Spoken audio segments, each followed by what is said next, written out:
புதியுகம் நேயர்கள் அனைவருக்கும் இனிய காலை வணக்கம். இந்த இனிய காலை ஒரு மார்னிங் வந்து உங்களுக்கு ஒரு ஃப்ரெஷ்ஷான ஒரு மார்னிங்காக வந்து ஆரம்பிச்சிருக்கும். இந்த ஒரு கிளைமேட் சேஞ்சில் வந்து பார்த்தீங்கன்னா இன்றைக்கி காலையில் நிறைய பேர் வந்து ஒர்க்கு கிளம்பியிருப்பீங்க, ஸ்கூலுக்கு கிளம்பியிருப்பீங்க, இல்லத்தரசிகள் வந்து வீட்டில் வந்துருந்துருப்பாங்க. இன்றைக்கி மருத்துவம் சார்ந்த உங்களுடைய அத்தனை சந்தேகங்களும் எங்களுடைய நிகழ்ச்சியில் வந்து நீங்கள் கேட்க போகிறீங்க. இது அனில் 100% ரோஸ்டட் ரவா வழங்கும் டாக்டர் ஆன் கால் ஆரோக்கியம் குறித்து மருத்துவம் சார்ந்த உங்களுடைய அத்தனை சந்தேகங்களையும் எங்களுடைய நிகழ்ச்சிக்கு நீங்கள் தொடர்பு கொண்டு கேட்கலாம். தொடர்பு கொள்ள வேண்டிய எண் 044445969444.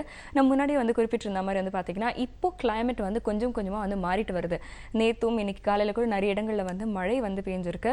நிறைய இடங்களில் வந்து பார்த்தீங்கன்னா இப்போ வந்து அந்த சன் வந்து அந்த அளவுக்கு வந்து இல்லை. ஸோ கிளைமேட் சேஞ்ச் அப்படின்னு வந்து நம்ம எடுக்கும்பொழுதே வந்து பார்த்தீங்கன்னா இது சம்மந்தப்பட்ட சில விஷயங்களும் நம்ம வந்து பேச வேண்டியதாக இருக்குது. அதாவது மெடிசன் சார்ந்து நிறைய பிரச்சனைகள் வர்றதுக்கான வாய்ப்புகள் இருக்குது. ப்ளஸ் கொசு இந்த தொல்லைகள் வந்து அதிகமான ஒரு பிரச்சனையை வந்து இன்னைக்கு வந்து விளைவிக்கிறது வந்து நம்ம வந்து நிறைய நியூஸில் வந்து கேள்விப்படலாம். சரி, இதுக்கெல்லாம் என்ன மாதிரியான ப்ரிவென்டிவ் மெஷர்ஸ் வந்து எடுத்துக்கலாம், ஜென்ரலாக என்னென்ன மாதிரியான பாதிப்புகள் இந்த காலகட்டத்தில் வந்து வரும், உங்களுக்கு ஏற்கனவே இருக்கிற பிரச்சனைகளுக்கு வந்து என்னென்ன மாதிரியான ப்ரிவென்டிவ் அண்ட் ட்ரீட்மெண்ட் இருக்குது, இப்படி உங்களுடைய அத்தனை சந்தேகங்களும் நீங்கள் நிகழ்ச்சிக்கு நீங்கள் திரும்ப கொண்டு கேட்கலாம்.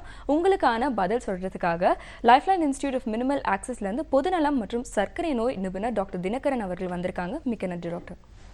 டாக்டர், இன்னைக்கு நம்ம காலருக்கு வந்து போகிறதுக்கு முன்னாடி வந்து பார்த்தீங்கன்னா இப்போ இந்த கிளைமேட்டிக் கண்டிஷன் இதை பேஸ் பண்ணி என்னென்ன மாதிரியான நோய்கள்லாம் வந்து பரவுறதுக்கான வாய்ப்பு இருக்குன்னு சொல்லுங்கள். ஜென்ரலாகவே பார்த்திங்கன்னா ஒரு கோல்டு ஒரு இதெல்லாம் வரும்பொழுது என்ன சொல்லுவாங்க, கிளைமேட் சேஞ்சினால் வந்துச்சு.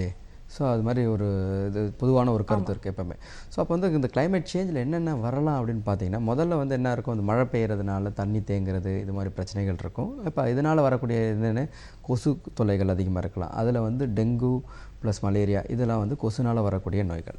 ப்ளஸ் அடுத்தபடியாக என்ன பிரச்சனை வரும் அப்படின்னு பார்த்தீங்கன்னா உங்களுக்கு தண்ணினால் வரும். தண்ணி வந்து உங்களுக்கு அங்கங்கே தேங்கியிருக்கும், தண்ணி மிக்ஸ் ஆகிடும், மழை தண்ணி ப்ளஸ் வந்து கால்வாய் தண்ணி வந்து மிக்ஸ் ஆகிடும். ஸோ இது மாதிரி பிரச்சனைகளில் வரது என்னென்னு கேட்டிங்கன்னா உங்களுக்கு வந்து மெயினாக வந்து ஜாண்டிஸ் வரும், ஹெப்படைட்டிஸ் ஏ, அதுக்கப்புறம் டைஃபாய்டு வரும். ஸோ இது ரொம்ப எபிடமிக்காக இந்த மாதிரி டைமில் வரத்துக்குள்ளான இருக்குது. இதெல்லாம் பொதுவாக பார்க்கும்போது அலர்ஜி ஆஸ்மா இருக்கிறவங்களுக்கு இந்த மாதிரி நேரங்களில் வந்து அவங்களோட ஆஸ்மா வந்து கொஞ்சம் அதிகமாக வீசிங் வரத்துக்குள்ளான வாய்ப்புகள் நிறையா இருக்குது இந்த கிளைமேட் சேஞ்சினால். ஸோ இது பேசிக்கான இது தான், காமன் ஃப்ளூ, ஜாண்டிஸ், டைஃபாய்டு, கொசுனால மலேரியா அண்ட் டெங்கு இது மாதிரி வரும். நிச்சயமா டாக்டர். ஸோ இது சம்பந்தமான உங்களுடைய சந்தேகங்களை கூட எங்களுடைய நிகழ்ச்சிக்கு நீங்கள் திரும்ப கொண்டு கேட்கலாம். வணக்கம், இது டாக்டர் ஆன் கால். ஹலோ வணக்கம், உங்கள் பேர் சொல்லுங்கள். மேடம், எங்க ஹஸ்பண்ட்க்கு வந்து மேடம் பரவங்கி காய்ச்சல் அப்படின்னு சொல்லி பாசிட்டிவ்னு வந்திருக்குங்க ரிசல்ட்ல. ஓகேமா.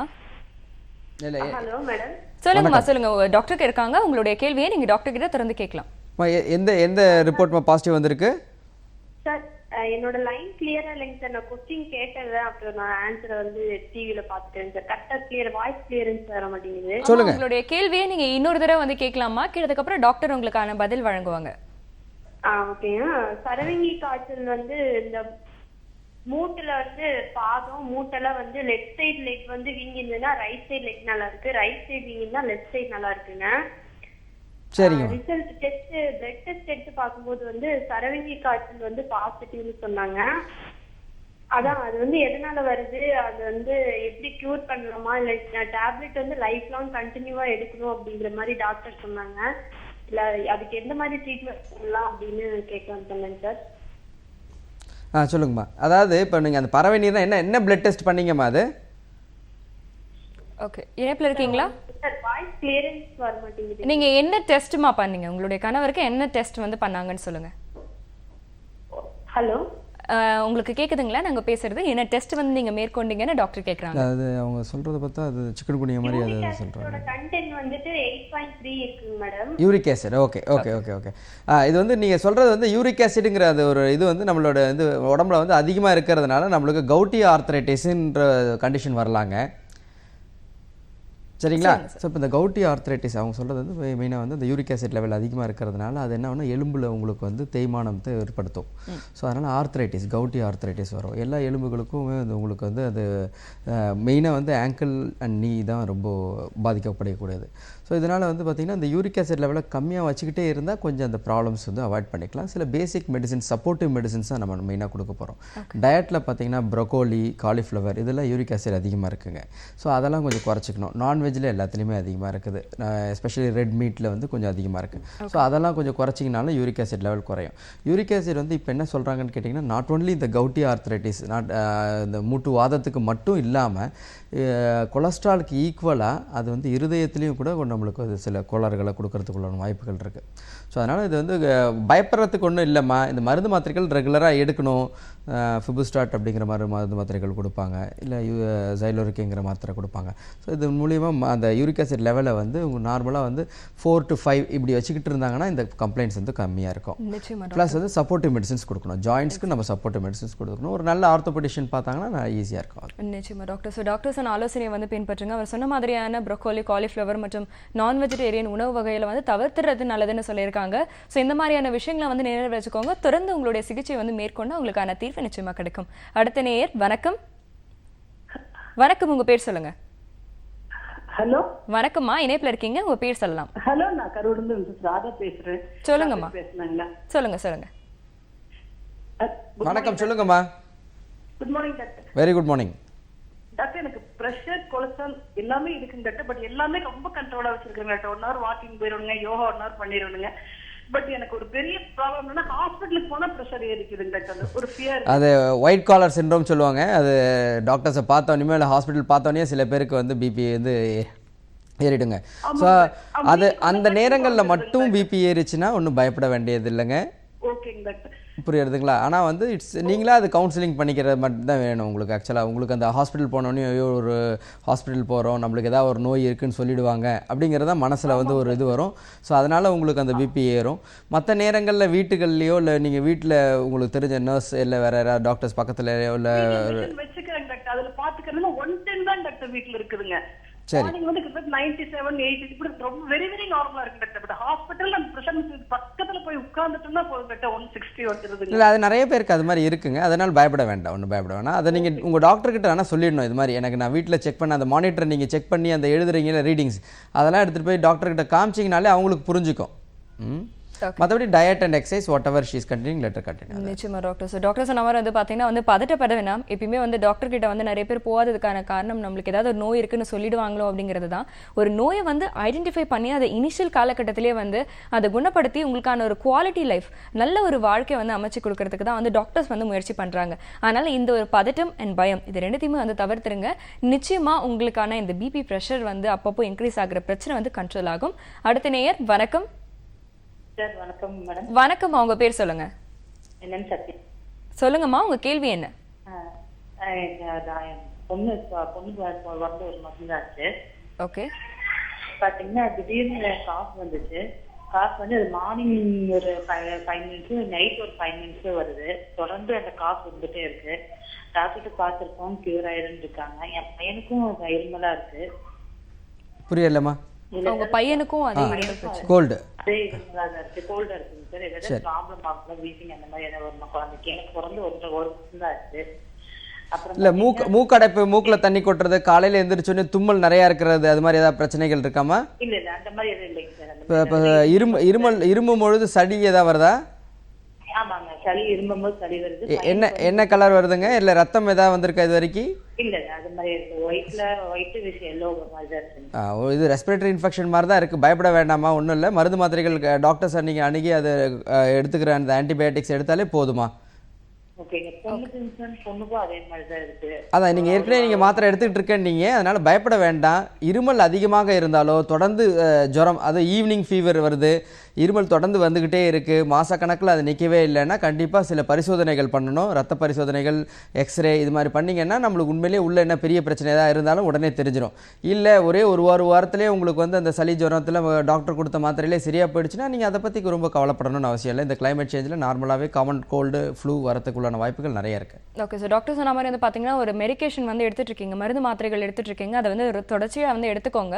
உங்களுக்கு வந்து ரொம்ப நாள் இந்த பிரச்சனை வந்து உங்களுடைய பையனுக்கும் பொண்ணுக்கும் வந்து நீடிச்சுட்டே இருக்கு அப்படின்னா வந்து நீங்கள் நிச்சயமாக அதுக்கான டெஸ்ட் என்ன அப்படிங்கிறது வந்து மேற்கொண்டீங்கன்னா இது என்ன பிரச்சனை அப்படிங்கிறத ஐடென்டிஃபை பண்ணலாம்னு டாக்டர் சொல்லியிருக்காங்க. முயற்சி பண்ணி பாருங்க. அடுத்த நேயர், வணக்கம். வணக்கம், இது doctor on call.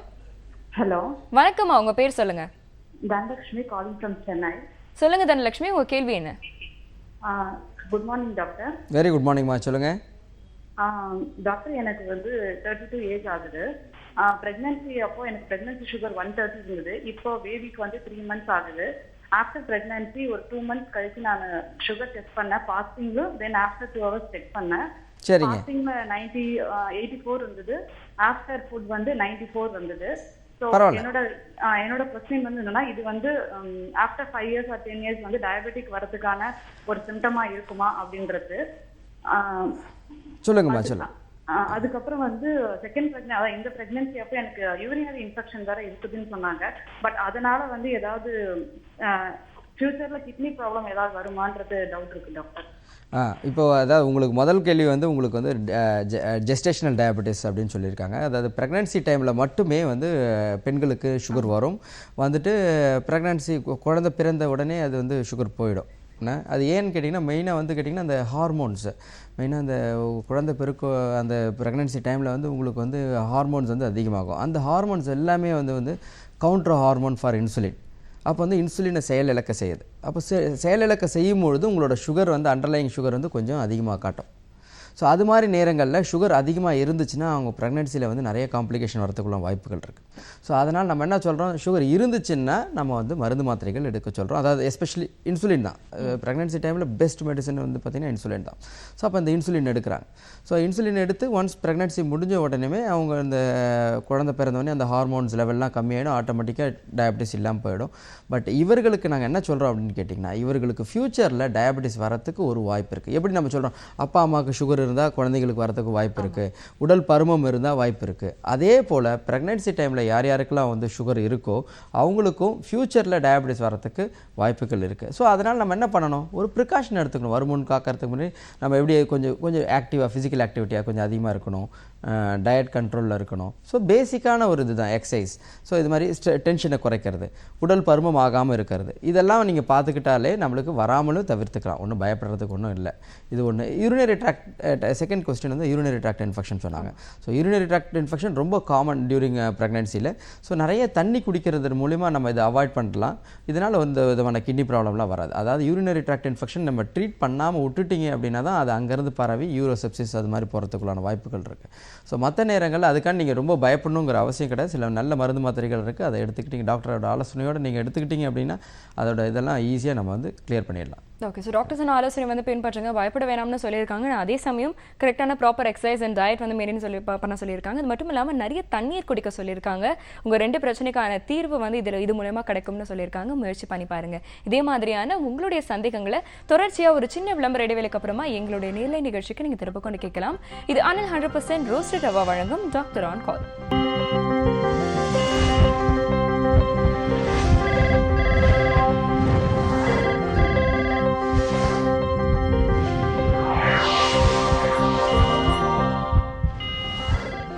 Welcome back. இது அனில் 100% ரோஸ்டட் ரவா வழங்கும் டாக்டர் ஆன் கால். ஆரோக்கியம் குறித்தும் மருத்துவம் சார்ந்த உங்களுடைய அத்தனை சந்தேகங்களையும் எங்களுடைய நிகழ்ச்சிக்கு நீங்க தொடர்பு கொண்டு கேட்கலாம். தொடர்பு கொள்ள வேண்டிய எண் 0444569444.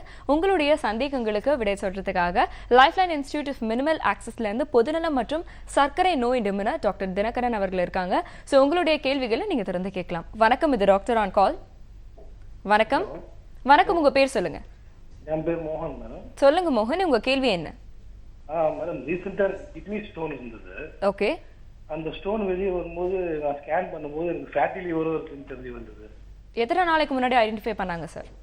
ஒரு 2 months பிஃபோர் மேடம். சொல்லுங்கள் சார், என்னாச்சு? இப்போ ஸ்டோன், கிட்னி ஸ்டோன் எடுக்கும்பொழுது ஃபேட்டி லிவர் ஸ்டேஜ் 2ன்னு சொல்லியிருக்காங்க சார். சரி. அதாவது இப்போ வந்து கிட்னி ஸ்டோன் ப்ராப்ளம் வேறு பிரச்சனைங்க, ஃபேட்டி லிவருங்கிறது வேறு பிரச்சனை. லிவரில் ஃபேட் டெபாசிட் ஆகிறது ஃபேட்டி லிவருங்க. கிட்னி ஸ்டோனுங்கிறது வந்து உங்களுக்கு வந்து உங்களுக்கு கிட்னியில் வந்து இப்போ கால்சியமோ இல்லை ஒரு யூரிக் ஆசிடோ இல்லை ஒரு ஃபாஸ்பரஸோ ஆக்சலேட்டோ இது மாதிரி ஏதாவது ஒன்று ஒரு இது மட்டும் ஒரு பார்ட்டிகல் மட்டும் உங்களுக்கு அதிகமாக இருக்கும் பொழுது உங்களுக்கு அது டெபாசிட் ஆகி ஸ்டோனாக ஃபார்ம் ஆகிடுறது. சரிங்களா? ஸோ அதுக்கு வந்து ஆல்ரெடி நீங்கள் வந்து ட்ரீட்மெண்ட் எடுத்திருக்கீங்க. இப்போ ஃபேட்டி லிவருங்கிறது வந்து இப்போ நம்ம இந்தியன் சினாரியோவில் பார்த்தீங்கன்னா ஒரு 10 பேரில் வந்து ஒரு 7 பேருக்காக ஃபேட்டி லிவர் இருக்குது. அந்தளவுக்கு இப்போ வந்து ஃபேட்டி லிவர் ரொம்ப காமன். ஏன்னா நம்மளோட ஃபுட் ஹேபிட்ஸ் அப்படி நம்மளோட உணவு வகைகள் அப்படி இருக்கிறதுனால. சரிங்களா? ஸோ அதனால் பயப்படுறதுக்கு ஒன்றும் இல்லைங்க. ஆனால் உங்களுக்கு டயபெட்டிஸ் இருக்குங்களா? இல்ல டயபெட்டிஸ் இல்லை. சரி, கொலஸ்ட்ரால் செக் பண்ணிக்கோங்க. டயபெட்டிஸ் ரெகுலராக செக் பண்ணிக்கோங்க. உணவு வகைகளில் நீங்கள் டயட்டில் கண்ட்ரோல் பண்ணுங்கள். சரிங்களா? சில supportive medicine, liver supportive medicines இருக்குது அந்த ஃபேட்டு கொஞ்சம் இது டிசால்வ் ஆகிறதுக்கு. ஸோ இது மட்டும் எடுத்துக்கலாம். நீங்கள் பயப்படுறதுக்கு ஒன்றும் கிடையாதுங்க. ஏன்னா இந்த ஃபேட்டி லிவர் வந்து இன்னும் 4th ஸ்டேஜ் 5th ஸ்டேஜ் போகும்பொழுது தான் அது வந்து உங்களுக்கு லிவரை வந்து பாதிக்கப்படுறது. சரிங்களா? பயப்படுறதுக்கு ஒன்றும் கிடையாது. நிச்சயமா பயப்படுறதுக்கு வந்து எதுவுமே இல்லை அப்படின்னு வந்து சொல்லியிருக்காங்க. அது மட்டும் இல்லாமல் ஆரம்ப காலகட்டத்திலே உங்களுக்கு வந்து டயக்னோஸ் பண்ணியிருக்கிறதுனால உங்களுக்கு ப்ரிஸ்கிரைப் பண்ணியிருக்கிற மெடிக்கேஷனை வந்து ரெகுலராக வந்து எடுத்துக்கோங்க. ரெகுலரான செக்அப்ஸ் வந்து நீங்கள் எடுத்துக்கோங்க. மட்டும் இல்லாமல் கொலஸ்ட்ரால் அண்ட் டயபெட்டிஸ் எப்படி இருக்குது அப்படிங்கிறத வந்து ஒரு ரெகுலர் செக்அப் வந்து எடுத்துக்கோங்க. உங்களுக்கு பிரச்சனைக்கான தீர்வு நிச்சயமாக கிடைக்கும். அடுத்த நேயர் வணக்கம். வணக்கம், உங்கள் பேர் சொல்லுங்க. என் பேர் பரமேஸ்வரன், கோயம்புத்தூர்ல பேசுறேன். சொல்லுங்க பரமேஸ்வரன், உங்களுடைய கேள்வி என்ன? என்னோட வயசு 64. 2010 வந்து பைபாஸ் செஞ்சிருப்பாங்க. ஓகே. அந்த டைம்ல தான் எனக்கு சுகர் வந்து தெரிஞ்சது. சரிங்க ஐயா. அந்த டைம்ல வந்து கிளைனிஸ் சிம்மப் வந்து ரெக்கமெண்ட் பண்ணாங்க. சரிங்க. கிளைனிஸ் சிம்மப் எடுத்துருக்கேன். Okay, very good. Cholesterol sugar எல்லாம் வந்து நார்மல் ஸ்டேஜ் செக்அப்ல வந்தது. சரிங்க. 80 வரும், 70 வரும், 90 போகும், 130 வரும் பிஃபோர் டயட். புரியல. அதனால வந்து இந்த கிளைனஸ் எம்எஃப் கண்டினியூ பண்ணலாமா எப்படின்னு கொஞ்சம் பண்ணீங்கன்னா. இல்லை இப்போ நீங்கள் இந்த கிளைனேஸ் எம்எஃப் எடுக்கும் பொழுது உங்களோட இது சுகர் லெவல்ஸ் எல்லாம் நார்மலாக இருக்கா? நார்மலா இருக்கு சார். இப்போ நார்மலாக இருக்குன்னா அது எடுக்கிறதுனால எந்த விதமான பாதிப்பு இல்லைங்க. இப்போ எப்படின்னு கேட்டிங்கன்னா, இப்போ காலையில் ஒரு மாத்திரை போடுறோம், சாயங்காலம் ஒரு மாத்திரை போடுறோம். எதுக்கு? காலையில் போடுற மாத்திரை சாயங்காலம் வரைக்கும் தான் வேலை செய்யும். அதனால தான் சாயங்காலம் இன்னொரு மாத்திரை போடுறோம். ஸோ இதே போல் இப்போ நீங்கள் லைஃப் லாங் வந்து உங்களோட சுகர் கண்ட்ரோலில் இருக்கணும் அப்படின்னா ஏதாவது ஒரு மாத்திரையோட சப்போர்ட் உங்களுக்கு தேவை அப்படின்னா கண்டிப்பாக நம்ம போட்டு தாங்க ஆகணும். அது மாதிரி இப்போ சுகர், பிபிக்கு, ஹார்ட்டுக்கு இது மாதிரி மாத்திரைகள்லாம் க்ரானிக்காக எடுக்கிறதுனால கண்டுபிடிக்கும் பொழுதே அது வந்து லாங் டைமுக்கு தான் கண்டுபிடிக்கிறாங்க. இது வந்து ஒரு நாள் 2 நாள் போடுற ஆன்டிபயோட்டிக் மாதிரியோ ஒரு ஸ்டீராய்டு மாதிரியோ கிடையாது. புரியுறதா உங்களுக்கு? ஸோ அதனால் நிறைய பேருக்கு இந்த டவுட் இருக்குது. என்னென்னா நம்ம சுகருக்காண்டி நிறைய நாள் மாத்திரை எடுக்கிறோமே, இதனால் எதாவது பாதிப்பாகுமான்னு. அந்த மாத்திரைனால எந்த பாதிப்பும் வராதுங்க. வேறு பிரச்சனைகள் இருந்தால் அதுக்கேற்ற மாதிரி நாங்கள் வந்து மாத்திரைகள் மாற்றி கொடுப்போம். இப்போ கிட்னி ப்ராப்ளம் இருக்குது, டயபெட்டிஸ் இருக்குது, ரெண்டுமே இருக்குன்னா அப்போ நாங்கள் வேறு மாத்திரைகள் மாற்றி கொடுப்போம்.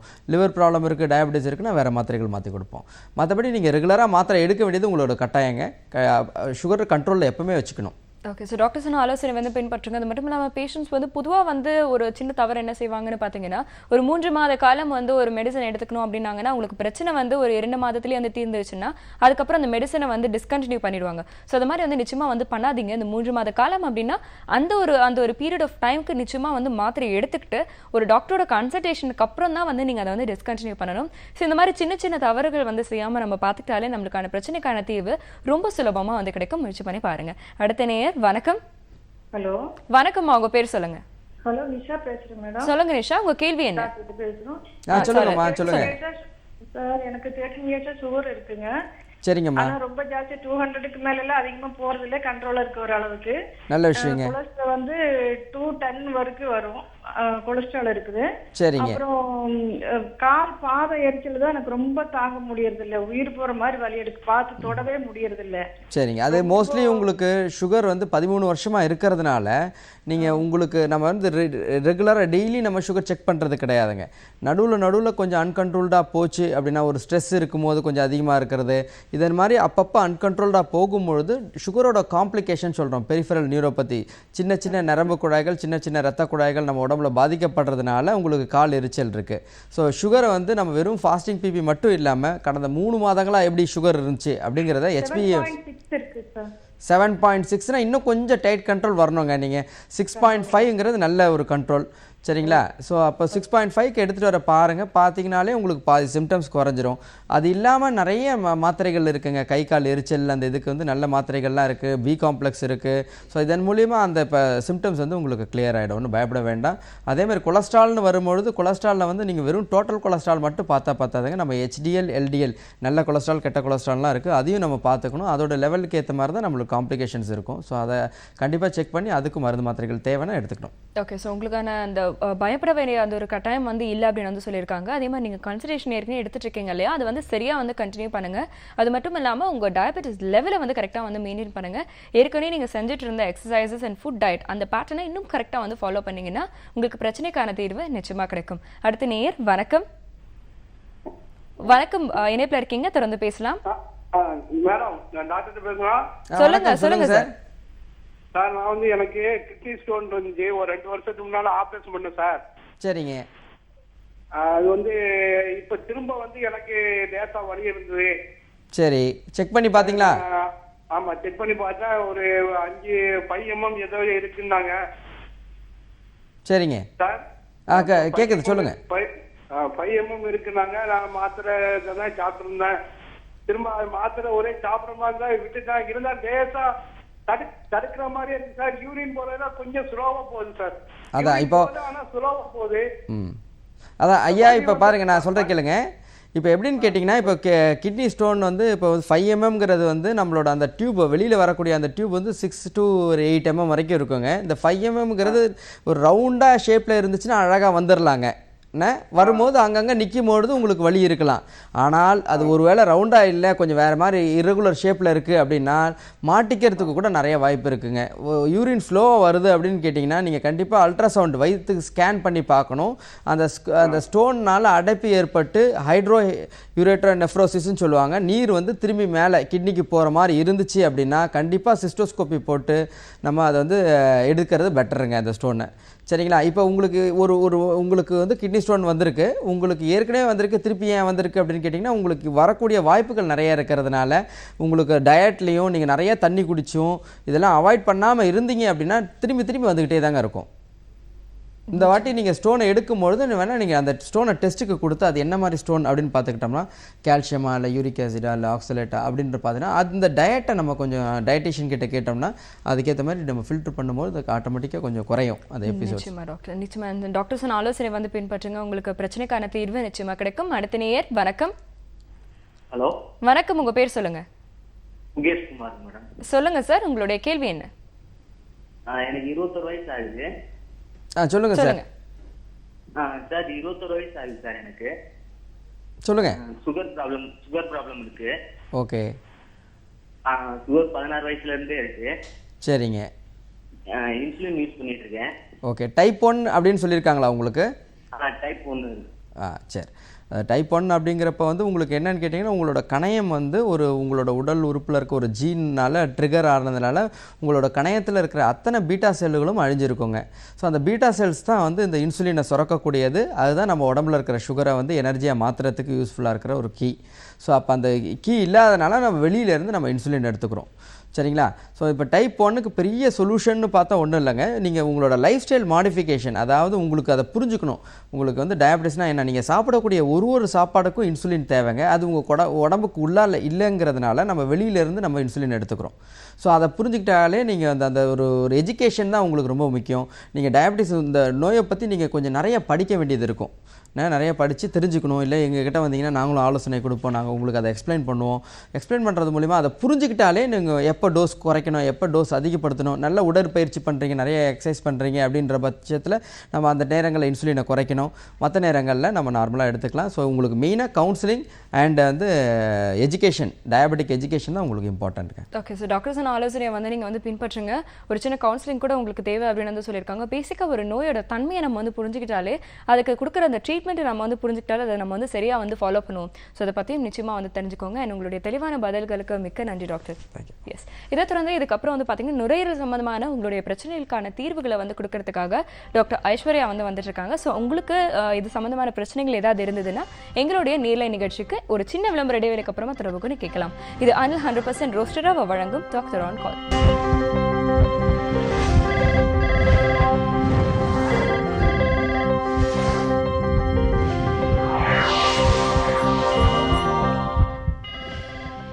Welcome back. இது உங்கள் அனல் 100% ரோஸ்டட் ரவா வழங்கும் டாக்டர் ஆன் கால். ஆரோக்கியம் குறித்தும் மருத்துவம் சம்பந்தமான உங்களுடைய அத்தனை சந்தேகங்களையும் எங்களுடைய நேர்லை நிகழ்ச்சிக்கு நீங்கள் தொடர்பு கொண்டு கேட்கலாம்.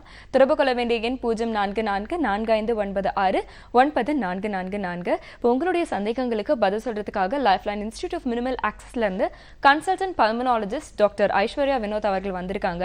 ஸோ நுரையீரல் சம்பந்தமான உங்களுடைய பிரச்சனைகளுக்கு வந்து தீர்வு அவங்க வழங்குவாங்க. அதனால் நீங்கள் எங்களுடைய நிகழ்ச்சிக்கு தொடர்பு கொண்டு கேட்கலாம். அண்ட் டாக்டர், இன்னைக்கு வந்து நுரையீரல் சம்பந்தமான பிரச்சனைகள்னு நம்ம வந்து பேசும்பொழுது ஆஸ்துமா இதுதான் நம்மளுக்கு வந்து ரொம்ப மெயினாக வந்து ஞாபகத்துக்கு வரும், பிரதானமாக வந்து ஞாபகத்துக்கு வரும் அப்படின்னு வந்து சொல்லலாம். ஸோ யார் யாருக்குலாம் அந்த ஆஸ்துமா அப்படிங்கிற ஒரு கம்ப்ளைண்ட் வந்து ஏற்படுறதுக்கான வாய்ப்புகள் இருக்குது, எதனாலன்னு சொல்லுவோம்? ஓகே, வணக்கம். ஆஸ்மான்ற ப்ராப்ளம் வந்து இட்ஸ் அன் அலர்ஜிக் டிசீஸுங்க. ஸோ ஆஸ்மாலே நிறைய வேரியேஷன்ஸ் இருக்குது. ஸோ ஆஸ்மா வந்துட்டு there are four types of asthmas. ஒன்று வந்து குழந்தைங்களுக்கு பிறந்த குழந்தைங்கள்லேருந்தே இருக்கும், that is genetical related asthma. ரெண்டாவது எக்ஸசைஸ் இன்டியூஸ்ட் ஆஸ்மான்னு சொல்லுவாங்க. அதாவது அவங்களுக்கு ஜென்ரலாக நார்மலாக எந்த ப்ராப்ளமே இருக்காது, ஒரு எக்ஸசைஸ் பண்ணும்போதோ தன்னை எக்ஸர்ட் பண்ணிக்கும் போதோ அவங்களுக்கு ஆஸ்மா வரும். மூணாவது டைப் ஆஃப் ஆஸ்மா வந்து ஆக்குபேஷன் ரிலேட்டட். அதாவது வீட்டில் இருக்கும்போது அவங்களுக்கு எந்த ப்ராப்ளமும் வராது, ஒர்க்கிங் என்விரான்மெண்ட்னால அவங்களுக்கு வந்து ஆஸ்மா வரும்.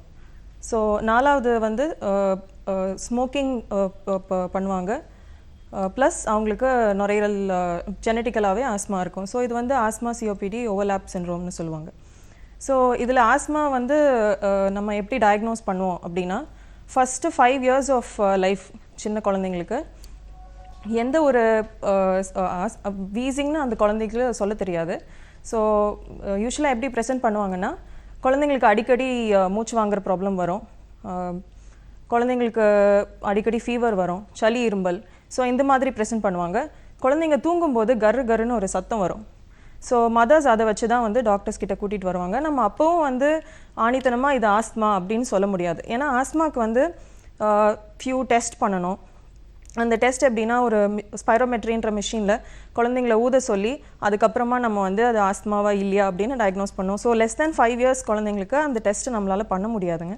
ஸோ ஆஃப்டர் 5 years தான் வந்து ஆணித்தனமாக ஓகே இது ஆஸ்மா தான் அப்படின்னு நம்ம ட்ரீட் பண்ண ஆரம்பிக்கலாம். அதுக்கு முன்னாடி வரைக்கும் அவங்க ஹாஸ்பிட்டல் கூட்டிகிட்டு வரும்போது நாங்கள் ஆஸ் டாக்டர்ஸ் அந்த குழந்தைங்கள ஸ்டெத் வச்சு பார்க்கும்போது வீஸ் இருந்தால் நெபுலைஸ் பண்ணுவோம், ட்ரீட்மெண்ட் கொடுப்போம். ஸோ டியூரிங் தீஸ் 5 years, அந்த ஃபர்ஸ்ட் 5 years ஆஃப் லைஃப் ஒரு மதராக அவங்க என்ன பண்ணணும் அப்படின்னா, அந்த குழந்தைக்கு வந்து எதனால அந்த ஆஸ்மேட்டிக் சிம்டம்ஸ் வருது, எதனால அவங்க வந்து இந்த மாதிரி ப்ரெசென்ட் பண்ணுறாங்க, அதாவது வீசிங் அந்த குழந்தைங்களுக்கு வருது அப்படின்றத செக் பண்ணோம். ஸோ தேர் ஆர் நிறைய ஃபுட்டுக்கு குழந்தைங்க வந்து அலர்ஜிக்காக இருப்பாங்க. வீட்டில் தூசி தட்டுனா அலர்ஜி ஆகிடுவாங்க, சாக்லேட் சாப்பிட்டா அலர்ஜி ஆவாங்க, கோல்ட் கிளைமேட்க்கு அலர்ஜி ஆவாங்க. ஸோ அது மாதிரி அந்த ஃபர்ஸ்ட் 5 years மதர்ஸ் வந்து அசஸ் பண்ணோம். நெக்ஸ்ட்டு 5 yearsல நம்ம வந்து அந்த குழந்தைக்கு ஆஸ்மா இருக்கா இல்லையான்னு கண்டுபிடிக்கிறோம். அதுக்கு தான் அந்த ஸ்பைரோமெட்ரி பண்ணி அந்த குழந்தைக்கு டெஸ்ட் பண்ணி ஆஸ்மா இருக்கா இல்லையான்றதை நம்ம வந்து கன்ஃபார்ம் பண்ணிக்கிறோம். அதுக்கப்புறம் குழந்தைய இன்ஹேலர்ஸில் ஸ்டார்ட் பண்ணலாம். And during this next 5 to 15 years period வந்து 5 to 10 years பீரியட் வந்துட்டு அந்த குழந்தைக்கு ஸ்கூலுக்கு போகும்போது நம்ம வந்து பேரண்ட்ஸ் வந்து அட்வைஸ் பண்ணி அனுப்பணும். இன்கேஸ் நீ ஓடுறப்போவோ இல்லை ஸ்கூலில் அந்த டஸ்ட் வரும்போதோ உனக்கு ரொம்ப மூச்சு வாங்குச்சுன்னா அந்த என்விரான்மெண்ட்டை நீ அவாய்ட் பண்ணிக்கோ. குழந்தை கையில் இன்ஹேலர் கொடுத்து அனுப்பலாம். டீச்சர்ஸ் கிட்ட சொல்லலாம், இந்த மாதிரி அந்த குழந்தைக்கு இந்த மாதிரி ஒரு ப்ராப்ளம் இருக்குது, ஸோ இப்படி இருக்கும்போது இன்ஹேலர்ஸ் கொடுங்க, இல்லை ஃபர்ஸ்ட் எய்டுக்கு டாக்டர்ஸ்க்கு கால் பண்ணி சொல்லுங்கள், இல்லை எங்களுக்கு இன்ஃபார்ம் பண்ணுங்கள் அப்படின்னு பேரண்ட்ஸ் இன்ஃபார்ம் பண்ணணும். So these are childhood asthma which is because of allergy as well genetics. அதாவது அப்பா அம்மாக்கோ இல்லை தாத்தா பாட்டிக்கோ இல்லை அந்த குழந்தையோட எல்டர் சிப்ளிங்ஸ்க்கு இருந்தால் அந்த குழந்தைக்கு வரது சான்சஸ் இருக்குது. நிச்சயமா டாக்டர், நம்ம தொடர்ந்து பேசலாம். காலர் இருக்காங்க. வணக்கம், இது டாக்டர் ஆன் கால். வணக்கம். வணக்கம், உங்க பேர் சொல்லுங்க. அமிர்தாங்க. சொல்லுங்க அமிர்தா, உங்களுடைய கேள்வி என்ன? எனக்கு வந்து இப்ப ஏற்கனவே தைராய்டு இருக்குதுங்க. ஓகே. அடிக்கடி சளி, முன்னாடிலாம் சளி டாக்டர் இருக்கோம். இது வந்து நெஞ்சில வந்து அரிப்பு இருக்குதுங்க, இந்த நுரையீரல்ல வந்து அரிப்பு இருக்கிற மாதிரி ஒரு மாதிரி வருதுங்க. தொண்டைக்கும் நெஞ்சுக்கும் அடியில அப்படியே சளி வந்துகிட்டே இருக்குது, அப்பப்ப இடையிலையா சளி வரும். தொண்டையில வந்து ஒரு வலி இருக்கு, காதோட சேர்த்து வலிச்சுட்டே இருக்குதுங்க. உள்ளுக்குள்ள புண்ணு இருக்கணும்னு அதுக்கான மாத்திரை சாப்பிட்டுட்டு இருந்தேன், வாய்ப்புண் மாத்திரை ரிபோக்ளின். அது சாப்பிட்டு கூட சரியாயில்லை. எனக்கு சாதாரண வாய்ப்புன்னா அது சாப்பிட்டா சரியாயிடுங்க. ஓகேம்மா, சரி. இப்போ இந்த சளி இரும்பல்மா உங்களுக்கு எவ்வளோ ஃப்ரீக்வெண்ட்டாக வருதுங்க? எவ்வளோ ஒரு மாதத்துக்கு எத்தனை வாட்டி வருதுங்க? முதல்ல ரொம்ப இருந்துட்டு இருக்கோம். சரிங்க. இந்த தைராய்டுக்கு டாக்டர் கிட்ட காமிச்சிட்டு அது ட்ரீட்மெண்ட் எடுத்து மெடிசன் சாப்பிட்டதுக்கு அப்புறம் ஓகேங்க. ஜாஸ்தி அந்த சளி வந்து எப்பயுமே அந்த கோலை வந்து தைராய்டு கொஞ்சம் அதிகமாகுதா அதனால வருதா என்னன்னு தெரியல, கோலை வந்து தொண்டையில கட்டிக்கிட்டே இருக்கும். எப்பவுமே வந்து சளி துப்பணும் போலயே இருக்கு உங்களுக்கு, தொண்டையில எப்பவுமே சளி இருந்துகிட்டே இருக்கு. இருந்துகிட்டே இருக்கும். ஏதாவது சில சமயத்துலதான் அது கொஞ்சம் வறட்சியா இருக்கும். ஆனா தண்ணி குடிச்சுக்கிட்டே இருக்கும், அடிக்கடி தண்ணி குடிச்சுக்கிட்டே இருக்கணும் போல இருக்கும், தொண்டை வறட்சியா இருக்கும். ஓகே, எப்பவுமே கரகரப்பா இருக்கறனால உங்களுக்கு தண்ணி குடிக்கணும் போல தோணிட்டே இருக்கு. தண்ணி குடிக்கணும் போல தொண்டை குடிக்கிற மாதிரி இருக்கும் அப்பப்ப. சரிங்கம்மா. இப்போ இது வந்து உங்களுக்கு எத்தனை வருஷமா இந்த மாதிரி பிரச்சனை இருக்குமா? இது ரொம்ப நாளாவே இருந்துச்சு. ரொம்ப நாளானா கிட்டத்தட்ட எத்தனை வருஷமா இருக்குங்க? ஒரு 10 வருஷத்துக்கு பக்கமா அந்த மாதிரி தான் இருந்துச்சு. ஓகே. 10 வருஷம் முன்னாடி உங்களுக்கு ஏதாவது அந்த சிக்கன் பாக்ஸ் அம்மா போட்டது அந்த மாதிரி ஏதாவது இருக்குங்களா? இல்ல, நான் வயசுல எனக்கு வயசு 56ங்க. சரிங்க. ஏதாவது சர்ஜரி எதுவும் பண்ணிருக்காங்களா? இல்லைங்க, அந்த தைராய்டு மட்டும் தான் உங்களோட ஒரே பிரச்சனை. சுகர் இருக்குங்களா? தைராய்டு இருக்குதுங்க, இது பித்தப்பையில கல் இருக்குன்னு சொன்னாங்க. இப்ப ஒரு வருஷம். ஓகே, அதுக்காக ஆனா எந்த சர்ஜரியும் நீங்க பண்ணல? எதுவுமே பண்ணலைங்க, எந்த சர்ஜரியும் பண்ணல. குழந்தை இல்லாத ஆபரேஷன் ஒண்ணுதான் பண்ணது. ஓகேங்கம்மா. அது பண்ணி இப்ப 29 வருஷம் ஆச்சுங்க. ஓகே. லாஸ்ட் பையன் பிறந்தப்பதான். சரிங்க. இப்போ இந்த நுரையீரல் சளி வருது இல்லைங்களா, அது வந்து காலையில எழுந்தோடனே ரொம்ப சளி வருதுங்களா? ரொம்ப சளி துப்புறீங்களா? எப்படிங்க? காலையில எழுந்த உடனே நிறைய சளி வருதுங்களா? இல்ல, கொஞ்சம் முன்னாடிலாம் ரொம்ப அதிகமா வந்துட்டு இருக்கோம். இப்ப கொஞ்சம் கம்மியா தான் வருது. அப்பப்ப அந்த கோல்டு இந்த கூலிங் டைம்ல பாத்தீங்கன்னா நிறைய வரும், சளி கொலையா வந்துட்டே இருக்கும். சரிங்கம்மா. வீசிங் இருக்குங்களா? மூச்சு வாங்குதுங்களா உங்களுக்கு? நேரம் அதுல ரத்தம் வரும், அந்த சளியில லைட்டா ரத்தம் வரும். Okay okay. இந்த மாதிரி எத்தனை வாட்டி ரத்தம் வந்திருக்குங்க சளியில? அது சும்மா லைட்டா தாங்க இருக்கும். அது எப்பாவது அந்த ரொம்ப அந்த உள்ள புண்ணாயிடுச்சுன்னா அந்த மாதிரி வருமா என்னன்னு தெரியல. சரிம்மா. ஓகே. ஸோ இது நீங்கள் சொல்கிறத வச்சு பார்க்கும்போது உங்களுக்கு இஎன்டி, அதாவது தொண்டையிலையும் காது இன்ஃபெக்ஷன் ரெக்கரண்ட்டாக வர்றவங்களுக்கு நுரையீரல்லையும் சளி செய்கிறதுக்கான சான்சஸ் நிறையா இருக்குங்கம்மா. இதுக்கு நம்ம என்ன பண்ணணும் அப்படின்னா, நீங்கள் ஏர்லி மார்னிங் சளி வருது இல்லைங்களா, அதோட குவான்டிட்டி அசஸ் பண்ணுங்கள். அதாவது உங்களுக்கு காலையில் நாள் பூரா வர சளியை விட காலையில் உங்களுக்கு சளி அதிகமாக வருதா அப்படின்றது நோட்டீஸ் பண்ணுங்கள். ஒரு டாக்டர் கிட்ட போயிட்டு நீங்கள் ஃபஸ்ட்டு சிடி ஸ்கேன் எடுத்து செக் பண்ணணும். சிடி ஸ்கேன் எடுத்து பார்க்கும்போது ரெக்கரண்ட்டாக உங்களுக்கு இந்த மாதிரி இருக்கும்போது நுரையீரல் என்ன ஆகும்னா, நுரையீரலோட ஏர்வேன்னு சொல்லுவாங்க, மூச்சு கொலைகள் எல்லாம் தடிச்சிருமா. அந்த தடிப்பு ஏற்படும் போது அதில் சளி தேக்கம் வரும். யூஸ்வலாக நம்மளோட நார்மல் ஏர்வேஸில் அந்த தடிப்பு இருக்காது. அதனால நம்மளுக்கு ஒரு சளி சேர்ந்துச்சுன்னா அது ஈஸியாக வெளியே வந்துடும். இப்போ தடிப்பு ஏற்படும் போது அது என்ன ஆகும்னா ஒரு பை மாதிரி ஆகிடும். ஸோ அதில் சளி சேரும். அந்த சளி வந்து வெளியே வராமல் உங்களுக்கு நாள் ஃபுல்லாக நீங்கள் அது கணச்சு எடுக்கும்போது தான் அந்த சளி வெளியே வரும். ஸோ அந்த தேக்கம் இருந்துகிட்டே இருக்கிறனால உங்களுக்கு ஒரு கூலாக எதாவது சாப்பிட்றதோ இல்லை காற்று படும்போதோ இல்லை ஒரு சின்ன இன்ஃபெக்ஷன் வந்தால் கூட அந்த சளி தேக்கம் அதிகமாகி அப்போ தான் உங்களுக்கு வந்து இது டிஸ்டர்பிங்காக அடிக்கடி தொண்டையில் சளி இருக்கிற மாதிரி ஒரு ஃபீலிங் அந்த மாதிரி இருக்குது. ஸோ ஃபஸ்ட்டு இதுக்கு நம்ம சிடி ஸ்கேன் எடுக்கணும். இது பிராங்கிக்டேசிஸ்னு ஒரு கண்டிஷன் இருக்குது. இதுதான் மூச்சுக்குழாய் தடிப்புன்னு சொல்லுவாங்க. அது இருக்கிறதுக்கான சான்சஸ் உண்டு. அது நம்ம சிடி ஸ்கேன் எடுத்தால் மட்டும்தான் கண்டுபிடிக்க முடியும். அதை எடுக்கலாம். அப்படி இன்ஃபேக்ட் அது இருந்துச்சு அப்படின்னா அது ஒன்றும் பெரிய பிரச்சனையே கிடையாதுமா. செஸ்ட் ஃபிசியோதெரப்பி சொல்லுவாங்க. அந்த செஸ்ட் ஃபிசியோதெரப்பி பண்ணும்போது டெய்லி காலையில் நீங்கள் அந்த செஸ்ட் ஃபிசியோ பண்ணால் சளி தேங்கி இருக்கிற சளியெல்லாம் வெளியே எடுத்துகிட்டு வரலாம். ப்ளஸ் இந்த தடிச்சிருக்கிற மூச்சுக்குழாய்க்கு இன்ஹேலர் ஸ்டார்ட் பண்ணுவோம். அந்த இன்ஹேலர் ஸ்டார்ட் பண்ணும்போது மூச்சுக்குழாயோட தடிப்பு கம்மியாகி நார்மல் ஏர்வேஸ் வந்துடும். ஸோ நார்மல் ஏர்வேஸ் இருக்கும்போது உங்களுக்கு அந்த சளி தேக்கம் கம்மியாயிடும். எனக்கு தெரிஞ்சு இதுதான் அவங்க ப்ராப்ளம் நினைக்கிறேன். இது சரி பண்ணக்கூடிய ப்ராப்ளம் தான். நன்றி. நிச்சயமா. ஸோ டாக்டர் சொன்ன ஆலோசனை வந்து பின்பற்றுங்க. ஒரு சிடி ஸ்கேன் எடுத்து பார்க்க சொல்லியிருக்காங்க. ஆல்ரெடி நீங்கள் வந்து 10 வருடங்களாக வந்து இந்த பிரச்சனையோடு வந்து இருந்திருக்கீங்க. அதனால் வந்து தாமதிக்க வேணாம். உடனே ஒரு சிடி ஸ்கேனை எடுத்து உங்களுக்கான பிரச்சனையை சரியாக ஐடென்டிஃபை பண்ணால் ட்ரீட்மெண்ட் கொடுக்கலாம், சீக்கிரமாக குணப்படுத்தலாம்னு சொல்லியிருக்காங்க. முயற்சி பண்ணி பாருங்க. அடுத்த நேயர். வணக்கம், இது டாக்டர் ஆன் கால். ஹலோ வணக்கம்மா, உங்கள் பேர் சொல்லுங்க. மேடம், என்னோட பேர் கௌசல்யாங்க. சொல்லுங்க கௌசல்யா, உங்களுடைய கேள்வி என்ன? எங்க பொண்ணுக்கு வந்து 17 வயசு ஆச்சுங்க மேடம். ஓகே. அவங்களுக்கு வந்து பாத்தீங்கன்னா கரெக்டா இந்த மழை காலம் வந்தா மட்டும் பாத்தீங்கன்னா சளி பிரச்சனை வருதுங்க. ஓகே. அவங்களுக்கு வந்து பாத்தீங்கன்னா இருமனா சளி வெளியில வர்றது இல்லைங்க. ஓகேமா. குழந்தைக்கு என்ன வயசு ஆகுதுங்க? 17 வயசு ஆச்சுங்க பொண்ணுக்கு. ஓகே, 17 வயசு. இந்த பிரச்சனை எவ்வளவு வருஷமா இருக்கு அவளுக்கு? இப்போதான் போன டிசம்பர்ல தான் வந்ததுங்க. நாங்க ஹாஸ்பிட்டல் போனோம். லைட்டா இப்பதான் வீசிங் ட்ரபிள் அப்படின்னாங்க. ஓகேங்க. அதுக்கப்புறம் நாங்க எதுவும் மெடிசன் எடுக்கலீங்க. தொந்தரவுலாம் இப்ப வரைக்கும் இல்ல. ஓகே. ஆனா இப்போ மழைக்காலம் ஆரம்பிக்கிறதுனால இப்ப லைட்டா பழையபடி அந்த இருமல் வருது. ஆனா சளி கொள்ளுன்னு இருமரா. ஓகே. ஆனா சளி துப்ப முடியறது இல்ல சளிய. ஓகே. துப்ப முடியறது இல்லைங்க மேடம். அவ தூங்கும்போது ஏதாவது சவுண்ட் கேக்குதுங்களாமா? பொண்ணு தூங்கும்போது விசில் சத்தம் மாதிரி கேக்குதா? இல்லைங்க மேடம், அப்படி கேக்குறது இல்லைங்க. ஓகே. ஆனா வந்துட்டு தூங்கிட்டு இருக்கும்போது திடீர்னு பாத்தீங்கன்னா ஒரு மாதிரி மூச்சு அடிக்கிற மாதிரி தூக்கத்துல இருந்து எழுந்து மூச்சு விட ட்ரை பண்றா. ஆமாங்க. Okay okay. சோ நான் முன்னாடி ப்ராப்ளம் இருக்கு. அது எப்படி கேட்டீங்கன்னா சளி வெளியில வர மாட்டேங்குதுங்க மெயினா. ஓகே ஓகேமா. சோ நான் முன்னாடி குழந்தையில வந்து அவளுக்கு பிரைமரி காம்ப்ளெக்ஸ் நாங்க ஒரு 6 மந்த்ஸ் வந்து டேப்லெட் எடுத்துருக்கோம். ஓகே. அந்த கோர்ஸ் கம்ப்ளீட் பண்ணிட்டீங்களா? அது கம்ப்ளீட் பண்ணிட்டோம். ஒரு 6 மந்த் எடுத்து அந்த டேப்லெட்டை கம்ப்ளீட் பண்ணிட்டோம். அதாவது டாக்டர்ஸ் வந்து இது கம்ப்ளீட்டா கியூர் ஆயிடுச்சு அப்படினு சொன்னோனே தான் நீங்க அந்த டேப்லெட் ஸ்டாப் பண்ணீங்க. ஆமாங்க மேடம், ஆமாங்க. ஆனா இப்போ வரைக்கும் வேற எதுக்காகவும் நாங்க டேப்லெட் எடுக்கலீங்க அவளுக்கு. ஓகே. இது அது மாதிரி இத்தனை வருஷமா அந்த பிரைமரி காம்ப்ளெக்ஸ் ட்ரீட்மெண்ட் முடிஞ்சு இத்தனை வருஷமா எந்த பிரச்சனையும் இல்லை, இப்பதான் இப்படி சொல்றா? ஆமாங்க மேடம், இப்பதான் 17 இயர்ஸ்ல இப்பதான் அந்த ப்ராப்ளம் வந்துருக்குங்க மேடம். ஓகேம்மா ஓகே. ஸோ நான் முன்னாடி சொன்ன மாதிரிங்க சைல்ட்ஹுட் ஆஸ்மான்றது சிலருக்கு ஜெனட்டிக்கலாக வரும். ஸோ அது வந்து ஃப்ரம் பர்த்லேருந்தே ப்ரெசென்ட் பண்ணுவாங்க. இன்னொரு டைப் வந்து பர்த்தில் நம்மளுக்கு எதுவும் அந்த குழந்தைகளுக்கு எந்த பிரச்சனை இருக்காது, அலர்ஜிக் டைப் ஆஃப். ஸோ அந்த ஏதாவது அலர்ஜிக் எக்ஸ்போஸ் ஆகும்போது தான் அந்த குழந்தைங்க ப்ரெசென்ட் பண்ண ஆரம்பிப்பாங்க.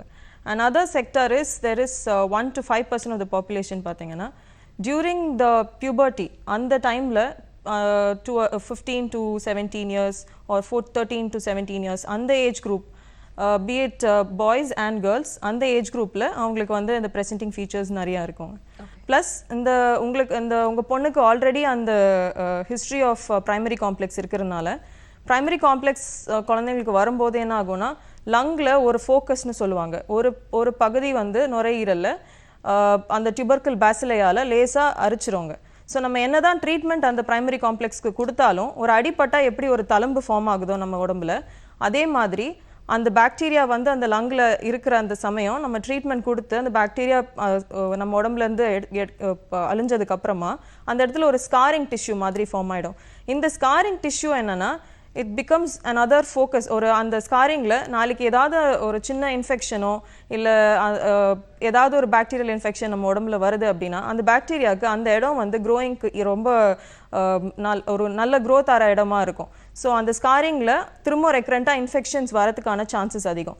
ஸோ உங்கள் பொண்ணுக்கு இருக்கிறது அந்த மாதிரியான ஒரு சிம்டம் தான். அவளுக்கு அந்த ப்ரைமரி காம்ப்ளெக்ஸ்ன்ற வந்து போனனால அந்த இடத்துல அந்த ஸ்காரிங் டிஷ்யூஸில் அடிக்கடி மினிமல் பாக்டீரியல் இன்ஃபெக்ஷன்ஸ் வரும்போது சளி தேக்கமோ அந்த இடத்துல தேங்கிடுது. ஸோ அதே மாதிரி தான் ப்ரீவியஸ் காலருக்கு சொன்ன மாதிரியே தான் பிராங்கிக்டேசிஸில் எப்படி அந்த மூச்சுக்குழாய் தடிப்பு ஏற்பட்டு அதில் சளி தேங்கி இருக்கிறதுனால வெளியே கொண்டு வர முடியலையோ, இதே ஸ்காரிங்லேயும் இப்போ அவங்க சொல்கிற மாதிரி அவங்க பொண்ணால் சளியை வெளியே கொண்டு வர முடியலன்ற காரணமும் அதே தான். ஸோ அந்த பார்ட் ஆஃப் த லங்கில் மூச்சுக்குழாயெல்லாம் டிஸ்ட்ராய் ஆகிடும். இங்கே இதில் தடிப்பு ஏற்படுறதுனா பதிலாக அந்த ப்ரைமரி காம்ப்ளெக்ஸில் அந்த பார்ட் மட்டும் லேசாக டிஸ்ட்ராய் ஆகிடும். ஸோ டிஸ்ட்ராய் ஆகிற பார்ட்டில் சளி தேங்குது. ஸோ அந்த சளியை அவங்களால வெளியே எடுத்துகிட்டு வர முடியல. ஸோ இது ஒன்றும் பயப்படுற பிரச்சனை எதுவுமே இல்லைங்கம்மா. ஆஸ்மான்றது ஃபர்ஸ்ட் ஆஃப் ஆல் ஒரு ஸ்டிக்மா மாதிரி அந்த மாதிரியெல்லாம் ஒன்றும் கிடையாது. அது ஒரு பயப்படுற நோயே கிடையாது. It's controllable, definitely not totally treatable, control பண்ணலாம். அலர்ஜன்ஸ் எல்லாம் உங்கள் பொண்ணுக்கு வந்து என்னெல்லாம் அலர்ஜின்னு ஃபஸ்ட்டு பாருங்கள். என்ன ஃபுட்டுக்கு அலர்ஜி ஆறாளா, காற்றுக்கு அலர்ஜி ஆறாளா, பூ ஸ்மெல்லுக்கு சிலருக்கு அலர்ஜி வரும், சாக் பவுடர் ஸ்மெல்லுக்கு சிலருக்கு அலர்ஜி வரும். அந்த மாதிரி அவளுக்கு என்னெல்லாம் அலர்ஜின்னு பார்த்து அதை வந்து அவகிட்டேருந்து எடுக்க ட்ரை பண்ணுங்கள். அண்ட் ப்ளஸ் இந்த வீசிங் அண்ட் சளி தேக்கத்துக்கு காலையில் எழுந்தோடனே செஸ் ஃபிசியோதெரப்பி போனால் நீங்கள் பக்கத்தில் இருக்க ஃபிசியோதெரபிஸ்ட் கிட்ட போய் செஸ் ஃபிசியோதெரப்பி கற்றுக்கோங்க. அந்த செஸ் ஃபிசியோதெரப்பி மூலிமா சளி வெளியே எடுத்துகிட்டு வரலாம். ப்ளஸ் இந்த வீசிங் அண்ட் இரும்பல் சளி பிரச்சனைக்கு நம்ம நெபுலைசர்ஸும் இன்ஹேலர்ஸும் கொடுத்தீங்கன்னா நல்ல ரிலீஃப் இருக்கும். நிச்சயமா மேம். ஸோ டாக்டர் சொன்ன ஆலோசனை வந்து பின்பற்றுங்க. அது மட்டும் இல்லாமல் வந்து என்ன அலர்ஜி இருக்குது அப்படிங்கிறத வந்து ஐடென்டிஃபை பண்ண சொல்லியிருக்காங்க. இந்த மாதிரி கோல்ட் சீசனில் வந்து உங்களுடைய பொண்ணுக்கு வந்து இந்த பிரச்சனை வருதுன்னு சொல்லியிருக்கீங்க. இதை தாண்டி ஃபுட்டுக்கோ இல்லை வேறு ஏதாவது ஒரு விஷயத்துக்கோ வந்து அவங்க அலர்ஜிக்காக இருக்காங்களா அப்படிங்கிறத வந்து செக் பண்ணுங்கள். அண்ட் செஸ் ஃபிசியோதெரப்பி வந்து டாக்டர் வந்து அட்வைஸ் பண்ணியிருக்காங்க. நிச்சயமாக முயற்சி பண்ணி பாருங்கள், உங்களுக்கான தீர்வு கிடைக்கும். இதே மாதிரியான உங்களுடைய சந்தேகங்களை தொடர்ச்சியாக ஒரு சின்ன விளம்பர இடைவெளிக்கு அப்புறமா எங்களுடைய நிகழ்ச்சிக்கு நீங்கள் திரும்ப கொண்டு கேட்கலாம். இது அனில் 100% ரோஸ்டராக வழங்கும் டாக்டர் ஆன் கால்.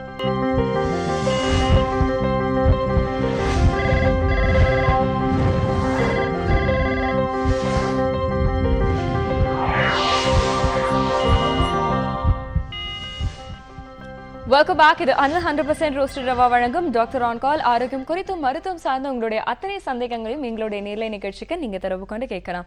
தொடர்பு கொள்ள வேண்டிய எண் 0444459944. உங்களுடைய கேள்விகளுக்கு பதில் சொல்றதுக்காக life line institute of minimal ஆக்சஸ்ல இருந்து consultant pulmonologist doctor Aishwarya Vinod இருக்காங்க. ஸோ நுரையீரல் சம்பந்தமான உங்களுடைய கேள்விகளை வந்து நீங்க எங்களுடைய நிகழ்ச்சிக்கு தொடர்பு கொண்டு கேட்கலாம். வணக்கம், இது டாக்டர் ஆன் கால். வணக்கம் மேடம், நான் தீபா பேசுறேன் மேடம். சொல்லுங்கம்மா, உங்களுடைய கேள்வி என்ன? மேடம், என்னோட பையனுக்கு வந்து 5 வயசு ஆகுது மேடம். அவனோட பேர் சண்டி மேடம். அவனுக்கு வந்து ஒரு 2 வயசுல இருந்து அடிக்கடி சளி பிடிக்கிறது மேடம். சளி, இருமலை எப்ப பாரு. அதாவது அவனுக்கு கோல்டு ஐட்டம் குடுக்கலினா கூட ஓகே கோல்டு ஐட்டம் குடுக்கலினா கூட எதுவுமே, அதாவது ஃப்ரூட்ஸ் எல்லாம் சாப்பிட்டா ஸ்ட்ரென்த்னு சொல்றாங்க மேடம். ஆனா எதுவுமே குடுக்கலனா கூட அவனுக்கு வந்து சளி இருமல் அடிக்கடி வந்துனே இருக்கு மேடம்.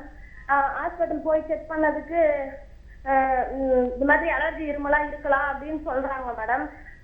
எக்ஸ்ரே எடுத்து பார்த்தாங்க, பிளட் டெஸ்ட் எடுத்து பார்த்தாங்க. அப்புறம் இப்போ லேட்டஸ்டா என்ன சொல்றாங்க, அவனுக்கு வந்து இன்னலர் யூஸ் பண்ணணும், பியூட்டி கார்ட் வந்து சளி இருக்கிற டைமும் ஹஸ்தாண்டின் வந்து தினமும் யூஸ் பண்ணணும்ன்ற மாதிரி சஜஷன் சொல்லியிருக்கிறாங்க மேடம். இது வந்து இவனுக்கு பின்னாடி சரியாயிடும் சொல்றாங்க. ஆனா எனக்கு ஏதோ ஒரு மாதிரி பயமாவே இருக்குது. சின்ன வயசுல இருந்தே நிறைய மருந்து வேற குடிச்சுனே இருக்கிறான். ஸ்ட்ரென்த்தான ஐட்டம் எதுவுமே கொடுக்க முடியல அவனுக்கு. பின்னாடி அவனோட லைஃப் என்ன ஆகும், உங்களை டைரக்டா நான் வந்து கான்டாக்ட் பண்ணலாமா அப்படின்னு எதனா எனக்கு ஒரு ஃபர்ஸ்ட் விஷயம், இந்த குழந்தைங்களுக்கு ஆஸ்மா இருக்கிறது முன்னாடி சொன்ன மாதிரி எதுவும் பயப்படக்கூடிய விஷயம் கிடையாது, சரிங்களா? இதனால அந்த குழந்தையோட அதிகமா குடிக்கிறதுனால அவனுக்கு எதனா பின்னாடி சைடு எஃபெக்ட் வருமா மேடம்? அது ரொம்ப வீக், நடத்துறதே கொஞ்சம் சைடா காலை வச்சு நடக்கிறான் மேடம். சரி, குழந்தை வந்து கொஞ்சம் முன்னாடியே பிறந்த 7 மாசம் 8 மாசத்துலயே டெலிவரி பண்ண குழந்தைங்களா? இல்ல மேடம், அவன் வந்து டெலிவரி எடுத்து கொடுத்த 20 நாளைக்கு முன்னாடி பிறந்த மேடம். சரிங்கம்மா. ஸோ இதில் என்னென்னம்மா, ஆஸ்மான்றது எப்படின்னா நீங்கள் கண்ட்ரோல் பண்ணலாம். ஆனால் அது வந்து கம்ப்ளீட்டாக இது வந்து நாளடைவில் குழந்தைக்கு ஆஸ்மான்ற சிம்டமே வராதா அப்படின்றத நம்மளால் ஆணித்தனமாக சொல்ல முடியாது. பட் ஆஸ்மாவை டெஃபினட்டாக கண்ட்ரோல் பண்ணலாம். அதாவது ஒரு வருஷத்தில் உங்கள் குழந்தைக்கு அந்த வீசிங் என்ற சிம்டமே இல்லாமல் கூட நீங்கள் வச்சுக்கலாம். இதுக்காக நிறைய பேரண்ட்ஸ் என்ன இப்போ நீங்கள் கூட சொல்கிறீங்க அவனோட லைஃப் பாதிக்கும் அப்படியெல்லாம் நான் பயப்படுறேன், அந்த மாதிரி பயம்லாம் அவங்களுக்கு வேண்டாம். இன்ஹேலர்ஸ் கொடுக்குறாங்க இல்லையா, அதுதான் ஆக்சுவலாக இந்த ஆஸ்மாக்கான ஒரே தீர்வு. ஆஸ்மான்றது ஒன்றுமே இல்லைம்மா, நம்ம உங்கள் குழந்தையோட மூச்சு இப்போ 2 வயசுலேருந்தே இருக்குது. ஸோ அவனுக்கு ஜெனட்டிக்கலாக அவன் மரபணுலேயே வந்து அவனுக்கு குழந்தைக்கு ஆஸ்மான்ற ஜெனட்டிக்கலாக டிரான்ஸ்ஃபார்ம் ஆயிடுச்சு. அது வந்து மேபி உங்கள் ஹஸ்பண்ட் அண்ட் ஒய்ஃப் உங்ககிட்ட இருந்தோ இல்லை தாத்தா பாட்டி இல்லை அவங்க சொந்தக்காரங்க யார்கிட்ட இருந்து வேணால் அவனுக்கு ஜெனட்டிக்கலாக வந்திருக்கலாம். ஸோ இந்த மாதிரி சைல்ட்ஹுட் ஆஸ்மாக்கு ட்ரீட்மெண்ட் வந்து இன்ஹேலர்ஸ் தான். நம்ம டேப்லெட் எடுத்துக்கிறத விட இந்த இன்ஹேலர்ன்றதோட சைடு எஃபெக்ட்ஸ் வந்து ரொம்ப கம்மிமா. ஸோ இந்த குழந்தைக்கு நீங்கள் இப்போ டேப்லெட் எடுக்காமல் விட்டீங்கன்னா என்ன ஆகும்னா, இப்போ அந்த மூச்சுக்கொலை எல்லாமே வந்து தடிச்சிருக்கும் அவனுக்கு. ஸோ இன்ஹேலர் எடுக்கும்போது அந்த தடிப்பெல்லாம் கம்மியாகி நார்மலாக மூச்சுக்கொலை ஆகிடும். ஸோ இதை வந்து நீங்கள் பண்ணாமல் விட்டுட்டீங்க அப்படின்னா ஒரு பாயிண்டில் என்ன ஆகும்னா, குழந்தைக்கு வந்து டேப்லெட்ஸு ஸ்டிராய்ட்ஸு இதெல்லாம் கொடுத்தா மட்டும்தான் வந்து அந்த உடம்பு கேட்குன்ற மாதிரி ஆகிடும். அதுதான் வந்து உங்கள் குழந்தைக்கு வந்து பாதிப்பு. அவனோட லைஃப் ஸ்டைலெல்லாம் கொஞ்சம் வந்து ரெஸ்ட்ரிக்ட் ஆகும். ஸோ அதை தவிர்க்கிறதுக்கு ஒரே வழி வந்து இந்த குழந்தைக்கு நீங்கள் இப்போ இருந்தே அந்த இன்ஹேலர்ஸ் ப்ரிஸ்கிரைப் பண்ணியிருக்காங்கல்ல, இன்ஹேலர்ஸ் யூஸ் பண்ணுங்கள். குழந்தைக்கு இன்ஹேலர் வந்து அந்த பஃப் யூஸ் பண்ண கஷ்டமாக இருந்ததுன்னா பேபி நெபுலைசர்ஸ் இருக்குது. இப்போ அவங்களுக்கு பிடிச்ச ஷேப்பில், பொம்மை மாதிரி ஷேப்பில், ரொம்ப ஈஸி யூஸில் நீங்களே வச்சு விடலாம், அந்த மாதிரிலாம் அவைலபிளாக இருக்குது. இது வந்து டேப்லெட்ஸை விட இன்ஹேலர்ஸில் சைடு எஃபெக்ட்ஸ்ன்றது ரொம்ப ரொம்ப கம்மி. ஏன்னா அது வந்து டோட்டலாக உங்களோட ஏர்வேல மட்டும்தான், அதாவது மூச்சு குழாயில் மட்டும்தான் அந்த மருந்து வந்து வேலை செய்யும். ரத்தத்துலேயோ அதோட ரத்தத்தில் கலக்கிறது, அதோட சைடு எஃபெக்ட்ஸ் எல்லாமே ரொம்ப கம்மி. ஸோ இதை அவாய்ட் பண்ணுறதுக்கு நீங்கள் இப்போத்துலேருந்தே குழந்தை இன்ஹேலரில் யூஸ் பண்ண ஆரம்பிங்க. And second main important thing, நிறைய பேரண்ட்ஸ் பண்ணுறது எது சாப்பிட்டாலும் குழந்தைக்கு வந்து அலர்ஜி ஆகிடுது அப்படின்னு சொல்லி குழந்தையோட நியூட்ரிஷன் லெவலே பயங்கரமாக அஃபெக்ட் ஆகிடுது. ஸோ ஆஸ்மா இருக்கிற குழந்தைங்கலாம் பார்த்தீங்கன்னா ரொம்ப ஒல்லியாக இருக்காங்க. அது காரணம் பேரண்ட்ஸே வந்து ரசம் சாதம் சாப்பிட்டா மட்டும்தான் என் குழந்தைக்கு வந்து சளி பிடிக்கலான்னு நிறைய பேரண்ட்ஸ் டெய்லி வெறுமே ரசம் சாதம் கொடுக்குற பேரண்ட்ஸ் கூட இருக்காங்க. அந்த மாதிரி தயவு செஞ்சு பண்ணாதீங்க. எங்களுக்கு ப்ரோட்டீன் நிறைய தேவை. ஸோ முட்டை, நான்வெஜ் சாப்பிட்றவங்களா இருந்தால் முட்டை, மீட் அதெல்லாம் நிறைய ஆட் பண்ணிக்கோங்க. ஃபிஷ் கொடுங்க. அதாவது அலர்ஜிக்காக எது இருக்கானோ குழந்தைக்கு அதை மட்டும் அவாய்ட் பண்ணுங்கள். காமன் அலர்ஜிக் ஃபுட்ஸ் அப்படின்னு பார்த்தீங்கன்னா நிறைய குழந்தைங்களுக்கு இந்த பீனட்ஸ், வேர்க்கடலை, பீனட் பட்டர் அந்த மாதிரியான விஷயம்லாம் ரொம்ப அலர்ஜிக்காக இருக்கும். சாக்லேட்டுக்கு அலர்ஜியாக இருப்பாங்க. ஸோ அதெல்லாம் நீங்கள் சின்னப்போ இருந்தே அவாய்ட் பண்ணிட்டீங்கன்னா அந்த குழந்தைக்கே தெரிஞ்சிடும் அது வந்து நம்மளுக்கு அம்மா கொடுக்க மாட்டாங்கன்றது யூஸ் ஆகிடுவாங்க. ஸோ சாக்லேட்ஸ், அதுக்கப்புறம் fish and try fish and fish இதெல்லாம் வந்து மெயினாக ரொம்ப அலர்ஜியாக விஷயம். ஸோ இதெல்லாம் அவாய்ட் பண்ணிக்கோங்க. குழந்தைக்கு இன்ஹேலர் அட்வைஸ் பண்ணுங்க, அவ்வளோதான். ஸோ டாக்டர் சொன்ன ஆலோசனை வந்து பின்பற்றுங்க. அவங்க வந்து இந்த உணவு கட்டுப்பாடு பற்றியும் சொல்லியிருக்காங்க. அதே மாதிரி வந்து பயப்பட வேணாம், இன்ஹேலர் ஆப்ஷன் இருக்கிறதுனால வந்து உங்கள் பிரச்சனைக்கான தீர்வு நிச்சயமாக கிடைக்கும்னு சொல்லியிருக்காங்க. ஏன்னா உங்களுடைய தெளிவான பதில்களுக்கு மிக்க நன்றி டாக்டர். ஸோ இதே மாதிரியான உங்களுடைய சந்தேகங்களை தொடர்ச்சியாக எங்களுடைய நிகழ்ச்சிக்கு திங்கள் முதல் சனிக்கிழமை வரை திரும்ப கொண்டு கேட்கலாம். இது அனில் 100% ரோஸ்டட் ரவா வழங்கும் டாக்டர் ஆன் கால்.